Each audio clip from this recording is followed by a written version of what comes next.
जी, organic chemistry को study करने से पहले हम स्टडी करते हैं व्हाट इज ऑर्गेनिक कंपाउंड। तो फर्स्ट ऑफ ऑल देखते हैं कि कंपाउंड्स क्या होते हैं। देखो बेटा, केमिकल कॉम्बिनेशन ऑफ टू और more elements are called compounds.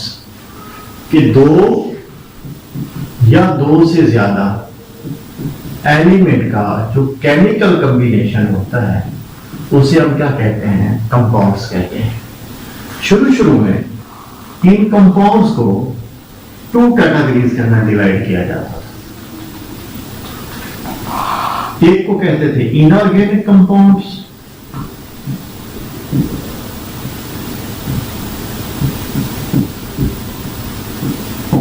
और दूसरे कहलाते थे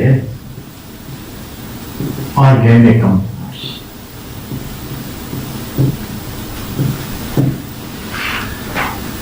ये जो ऑर्गेनिक टर्म है ये ड्राइव की गई थी ऑर्गेनिज्म से, यानी कि ऐसे कंपाउंड जो प्लांट से एंड एनिमल से ड्राइव किए जाते हैं, उनको हम किसका नाम देते हैं? ऑर्गेनिक कंपाउंड्स का नाम देते हैं। Compounds derived from living organism, plants and animal, उनको क्या कहते थे? Organic compound. और ऐसे कंपाउंड जिनकी ओरिजिन नॉन लिविंग थिंग थी, जिनको अर्थ क्रस्ट से, मिनरल से, वाटर से, नॉन लिविंग चीजों से हासिल किया जाता था, उन्हें क्या कहते थे? इनऑर्गेनिक। साइंटिस्ट ने बहुत ज्यादा कोशिश की कि किसी ना किसी तरीके से किसी इनऑर्गेनिक कंपाउंड को ऑर्गेनिक कंपाउंड में क्या किया जाए? चेंज किया जाए, लेकिन वो कभी भी कामयाब ना हुए। ये जो उनका बार बार फेल्यूर था, उनको एक कंसेप्ट की तरफ ले गया जिसे हम कहते हैं vitalism. The earlier chemist never succeed in synthesizing the organic compounds and their failure leads them toward the vitalism. Vitalism को आपकी बुक के अंदर वाइटलिज्म, वाइटल फोर्स थ्योरी के नाम से याद किया गया, लिखा गया वाइटल फोर्स थ्योरी। ये वाइटलिज्म क्या है? साइंटिस्ट ये कहते थे कि ये किसी इंसान के बस की बात नहीं है कि किसी भी इनऑर्गेनिक कंपाउंड को ऑर्गेनिक कंपाउंड में तब्दील करना, यानी ऑर्गेनिक कंपाउंड को सिंथेसाइज करना। ये कोई सुपर नेचुरल फोर्स है जो रिस्पॉन्सिबल है इन ऑर्गेनिक कंपाउंड्स को लिविंग ऑर्गेनिज्म के अंदर क्या करती है? तैयार करती है। They believe that the organic compound could be manufactured with in the living organism by any supernatural force and they could never be synthesized in laboratory. इनको लेबोरेटरी के अंदर हम क्या कर सकते हैं? तैयार नहीं कर सकते। उसके बाद एक साइंटिस्ट आया, एफ वुलर। इसने क्या किया? एक कंपाउंड था अमोनियम सायानेट, इसको इसने सिंपली क्या किया? हीट किया। ये अमोनियम सायानेट बेटा ये इनऑर्गेनिक कंपाउंड है।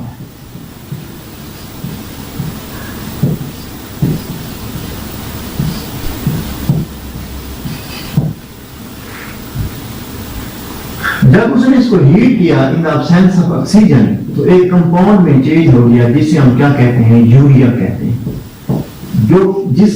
जो क्या है? ऑर्गेनिक इन नेचर, जिसकी origin living organism, urine of mammals में पाया जाता है। तो जो ही उसने इनऑर्गेनिक को ऑर्गेनिक कंपाउंड में क्या किया? कन्वर्ट किया, तो वो वाइटलिज्म का क्या हो गया? आत्मा हो गया, जिसमें वो कहते थे कि इंसान के बस की बात नहीं है, ये सुपर नेचुरल फोर्स है। तो जब उसने एक इनऑर्गेनिक कंपाउंड को ऑर्गेनिक कंपाउंड में क्या किया? चेंज कर दिया, तो इस तरीके से वाइटल फोर्स थ्योरी क्या हो गई? रिजेक्ट हो गई। फिर देखते ही देखते जब लोगों में ये बात फैली, तो फिर कुछ अरसे के अंदर million and trillion of organic compound क्या किए गए, सिंथेसाइज किए गए। जब उन ऑर्गेनिक कंपाउंड्स को स्टडी किया गया तो पता चला कि कोई भी ऑर्गेनिक कंपाउंड है वो कार्बन पे मुश्तमिल है या हाइड्रोजन पे, या वो कार्बन पे, हाइड्रोजन और ऑक्सीजन पे, कार्बन, हाइड्रोजन, ऑक्सीजन, नाइट्रोजन पे, कार्बन, हाइड्रोजन, नाइट्रोजन पे, carbon, hydrogen, oxygen, nitrogen and sulphur पे। यानी कि किसी भी कंपाउंड को जब क्या करते हैं, चेक करते हैं, उसके अंदर कार्बन जो है ये हर हाल में क्या होती, मौजूद होती। तो इसलिए उन्होंने ऑर्गेनिक कंपाउंड को जो डिफाइन किया, carbon containing compounds are called organic compounds. Organic compound को क्या कहा, carbon containing compounds are called organic compound. सिवाय चंद एक कंपाउंड्स के, जैसा कि क्या हो गए, CO2, कार्बोनिक एसिड हो गया, साल्ट ऑफ कार्बोनेट्स हो गए, इनके अलावा जितने भी हैं उनको किस कंसीडर करते हैं, ऑर्गेनिक कंपाउंड्स। ठीक है, और इन्हीं कंपाउंड्स की जो केमिस्ट्री है वो क्या कहलाती है, ऑर्गेनिक केमिस्ट्री। तो इसलिए जो ऑर्गेनिक केमिस्ट्री की ओल्ड डेफिनेशन है वो क्या है, the study of compound that drive from living organism and there natural products. ये ऑर्गेनिक केमिस्ट्री की ओल्ड डेफिनेशन है। जब हम इसकी न्यू डेफिनेशन करते हैं तो ये करते हैं the chemistry of carbon containing compounds, chemistry of carbon containing compounds, या फिर इसको हम यूं डिफाइन करते हैं the chemistry of hydrocarbon and their derivative is called organic chemistry. अब देखो एक टर्म इस्तेमाल मैंने की है, हाइड्रोकार्बन। ये हाइड्रोकार्बन क्या होती है, देखो बेटा, हाइड्रोकार्बन्स ऐसे ऑर्गेनिक कंपाउंड होते हैं जिनके अंदर कार्बन मौजूद हो और हाइड्रोजन मौजूद हो ओनली, जैसे कि CH4 हो गया, बेंजीन हो गई, C6H12 हो। तो हाइड्रोकार्बन्स की टर्म को कैसे डिफाइन करते हैं, the compounds that contain only carbon and hydrogen atom, जिसके अंदर कार्बन और हाइड्रोजन के एटम मौजूद हो उसे हम क्या कहते हैं, ऑर्गेनिक केमिस्ट्री कहते हैं। देखो बेटा, ये जो मैंने आपको पढ़ा दिया है ये चैप्टर नंबर 7 का हिस्सा था, वो मैंने पढ़ा दिया जो आपने याद करना है। अब हमारे लेक्चर का एक बी पार्ट होगा जो हमने चैप्टर नंबर 8 तक जाने से पहले पहले क्या करना है, कवर करना है। तो वो मैं आपको समझाता हूं, इसको अपने हर हाल में क्या करना है, नोट करना है। ये होमोलोगस सीरीज क्या होती है, व्हाट इज होमोलोगस सीरीज। तो पहले इसको डिफाइन करें। Homologous series is a family of organic compounds. ये ऑर्गेनिक कंपाउंड की एक फैमिली होती है, लेकिन ये क्या रखती है, अपना एक स्पेसिफिक जर्नल फार्मूला रखती है। इट हैज जर्नल फार्मूला, और इसका हर मेंबर दूसरे मेंबर से CH2 ग्रुप के फासले पे हो, डिस्टेंस पे होता है। यानी कि एक मेंबर अपने नेक्स्ट मेंबर से CH2 ग्रुप का क्या होता है, उसका डिफरेंस होता है। तो आप इसको कैसे कह सकते हैं कि in which each member is differs from next member by methylene group, कि मैथिलीन ग्रुप के क्या होता है, वो डिस्टेंस पे होता है। फॉर एग्जांपल, मैं एक ऑर्गेनिक फैमिली लिखता हूं, उसकी होमोलोगस सीरीज लिखता हूं, जैसा कि क्या है, अल्केन है। अल्केन का बेटा जो जनरल फार्मूला होता है वो होता है CnH2n+2। ओके, अब n क्या होता है, नंबर ऑफ कार्बन एटम। अगर n बराबर हो 1 के, अगर यहां पे मैं 1 पुट करूं तो 1 और आंसर आएगा क्या चीज, 2 + 1 + 2, तो सम करूंगा तो आंसर क्या आएगा, CH4। इसी तरीके से अगर मैं 2 पुट करूंगा तो आंसर आएगा C2H6। अगर मैं N3 पुट करूंगा तो आंसर क्या आएगा, C3H8। N अगर पुट करूंगा 4 तो C4H10, अगर N पुट करूंगा 5 C5H12, N पुट करूंगा अगर 6 तो C6H क्या आ जाएगा 14। इसी तरीके से अगर N पुट करूंगा मैं 7 तो आ जाएगा C7H16, अगर N पुट करूंगा 8 तो आ जाएगा C8H18, अगर N पुट करूंगा मैं 9 तो ये आएगा 20, अगर मैं N पुट करूंगा 10 तो ये आएगा C10H22। अब जिसमें ये अल्केन का ये उसका क्या हो गया, जनरल फार्मूला हो गया। अब अगर इसके मैं नाम की बात करता हूं तो जो एक कार्बन वाला है इसको हम नाम देते हैं मीथेन का,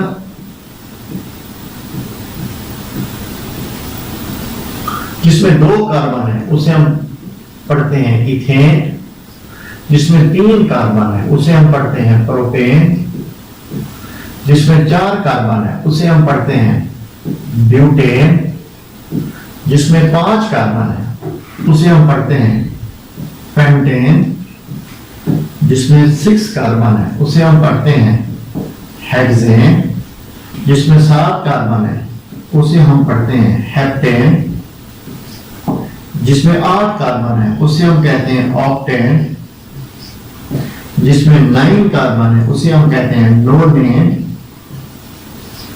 और जिसमें 10 कार्बन है उसे हम कहते हैं डीकेन। ठीक है, n बराबर है 1, इस जनरल फार्मूले के अंदर पुट करें, n की जगह पे 1 पुट करें तो ये फार्मूला आएगा, n की जगह पे 2 पुट करेंगे तो ये फार्मूला आएगा। ये आपको एक होमोलोगस क्या मिल रही है, सीरीज मिल रही है जिसका एक क्या है जनरल फार्मूला है। अब मैं आपको इसकी स्ट्रक्चर फार्मूला लिखवाता हूं। हम इसकी कीकोल स्ट्रक्चर लिखते हैं। कीकोल स्ट्रक्चर क्या होती है हम इसको बाद में क्या करेंगे, स्टडी करेंगे। देखिए बेटा, मैं इस से स्टार्ट करता हूं इथेन से। अब इथेन के अंदर कितनी कार्बन है, 2, आपने ऐसे जोड़ देंगे। अब हमें पता है कि हर कार्बन कितने बार बनाती है, 4। कितने बार बनाती है, 4। कितनी हाइड्रोजन है इसके ऊपर, 6। हमने 6 हाइड्रोजन लगा के इसकी वैलेंसी क्या करनी है, पूरी करनी है। तो ये क्या आ गया, ये इसका की क्या बन जाएगी, कीकोल स्ट्रक्चर बन जाएगी, स्ट्रक्चर बन जाएगी, यानी कि स्ट्रक्चर फार्मूला, जिससे हमें पता चलेगा कि कौन सा एटम किस एटम के साथ क्या है जुड़ा हुआ है। इसकी स्ट्रक्चर लिखनी हो तो कैसे लिखूंगा, मैं 3 कार्बन क्या करूंगा ऐसे जोड़ू, 3 कार्बन जोड़ दी। अब ये 4 बॉन्ड बनाती है, इस पे कितनी हाइड्रोजन लगेंगी, 1 बॉन्ड पहले था, 3 हाइड्रोजन और लगा दी, यहाँ पे एक और हाइड्रोजन लगा दी, 1 हाइड्रोजन यहाँ पे लगा दी, 1 हाइड्रोजन ये हो गई, ये हो गई और ये। ओके, अब ब्यूटेन है, कितनी कार्बन है, 4 कार्बन है, तो पहले मैं ये 4 कार्बन जोड़ू। अब इसमें अगर देखें कितनी हाइड्रोजन है, 10 हाइड्रोजन से मैंने हर कार्बन को 4 बॉन्ड देने, 1 बॉन्ड बनाया गया है, मैं इसके ऊपर कितनी हाइड्रोजन लगाऊं, 3, इस पे कितनी आएंगी, 2, इस पे कितनी आएंगी, 2, इस पे कितनी आएंगी, 1, इस पे कितनी आएंगी, 1। एक और कर लेते हैं, ये पेंटेन है। अगर हम पेंटेन की बात करें कितनी कार्बन है, 5।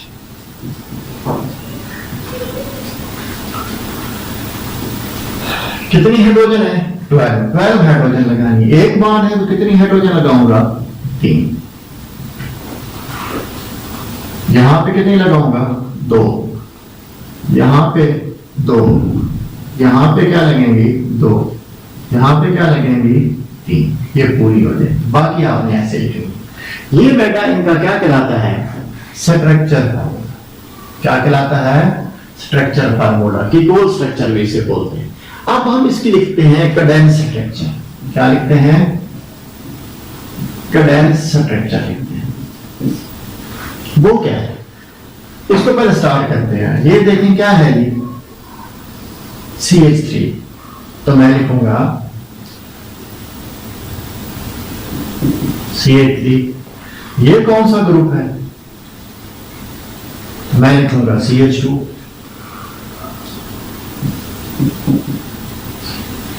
ये कौन सा ग्रुप है? CH2। ये भी क्या है? CH2।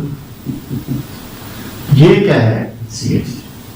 हम इस तरीके से लिखें, जब इसकी ये स्ट्रक्चर लिखते हैं। अब इस स्ट्रक्चर पे आपने ध्यान देना है कि हर कार्बन के आगे जो हाइड्रोजन लिखी गई है, ये इस कार्बन के ऊपर अटैच है, इसके साथ अटैच नहीं है। इस कार्बन के ऊपर ये जो आगे दो हाइड्रोजन लिखी गई हैं, ये इस कार्बन के ऊपर अटैच है, इसके साथ अटैच नहीं है। अगर ये लिखेंगे तो ये CH3,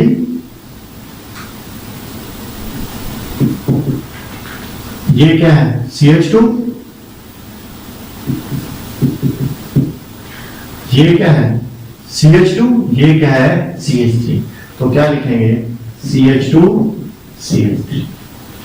इसको अगर मैं लिखना चाहूंगा तो CH3 CH2 CH3। इसे मैं लिखना चाहूंगा तो क्या लिखूंगा? CH3 CH3। अब देखो बेटा, इसको मैं यूं भी लिख सकता हूं कि मैं इसकी दो हाइड्रोजन को इकट्ठे लिखूं, एक हाइड्रोजन अलग लिखूं।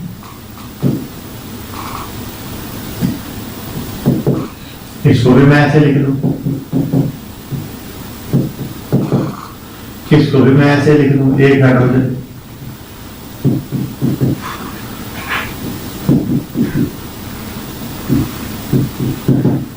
और ये क्या है? CH4।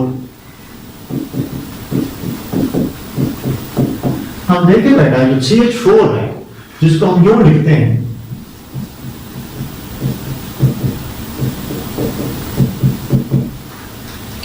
अब इसके अंदर एक CH2 ग्रुप मौजूद है, इसके अंदर दो CH2 ग्रुप मौजूद है, इसके अंदर तीन CH2 ग्रुप मौजूद है, इसके अंदर चार, इसके अंदर पांच,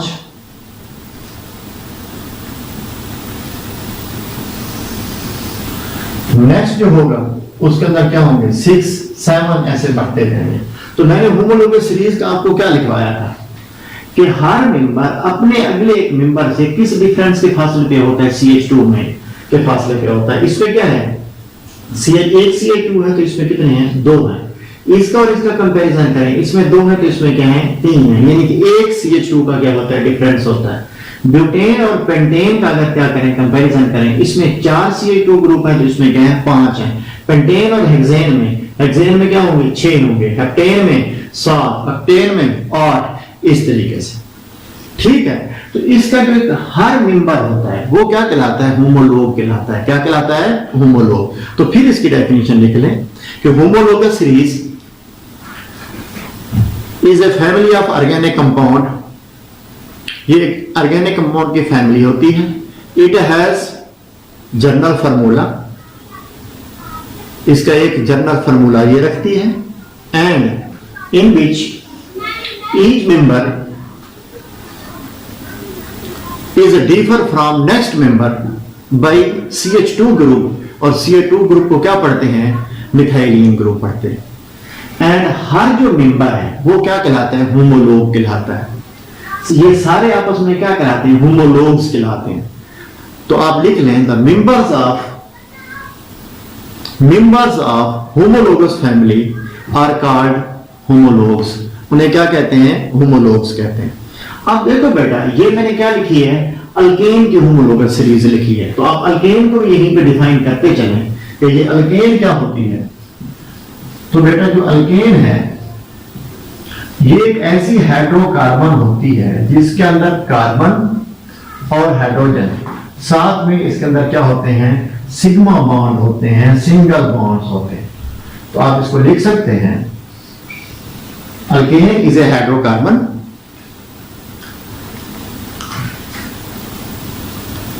which contain carbon and hydrogen only and sigma bonds। इसके अंदर कार्बन और हाइड्रोजन पे मुश्तमिल होती है और क्या होते हैं? सिग्मा बॉन्ड होते हैं। अब देखो बेटा, इन जितने भी मैंने इसकी होमोलोगस सीरीज बनाई है, इसकी मैंने क्या बनाई है? स्ट्रेट चेन स्ट्रक्चर बनाई है, कोई ब्रांच इसके ऊपर मैंने नहीं बनाई। तो इसे हम क्या कहते हैं? स्ट्रेट चेन अल्केन कहते हैं। क्या कहते हैं? स्ट्रेट चेन जिसके ऊपर कोई ब्रांच नहीं है। तो इस टर्म को भी क्या कर लें, डिफाइन कर लें। The alkane in which carbon form a continuous straight chain with no branch, उसके ऊपर कोई ब्रांच नहीं होती, are called straight chain alkane. उसको हम किसका नाम देते हैं, स्ट्रेट चेन अल्केन का नाम देते हैं। ठीक है, तो ये आपने हर हाल में काम करके आना है। नेक्स्ट आपने क्या करनी है, पेंटेन का, हेप्टेन का काम करना है, ऑक्टेन का, नोनेन का, डिकेन का। इस तरीके से इसकी क्या करनी है, ओपन स्ट्रक्चर भी बनानी है और इसी तरीके से इसका कंडेंस फार्मूला भी आपने लिखना है। और जो मैंने आपको टर्म्स लिखवा दी है, समझा दी है, वो आपने क्या करना है, याद करना है। कल मैं आपको चैप्टर नंबर 7 का कुछ हिस्सा पढ़ाऊंगा और एक और हम फैमिली को क्या करेंगे, उसकी होमोलॉगस सीरीज को क्या करेंगे, स्टडी करेंगे। तो कल मिलेंगे इंशाल्लाह ताला। तो आप बेटा इनको क्या करना है, साथ साथ इसके नोट्स भी बनाते जाएं, टेक्स्ट बुक ले लें और उससे क्या करते जाएं, तैयारी करते जाएं। कल मिलेंगे इंशाल्लाह ताला। ओके, अल्लाह हाफ़िज़।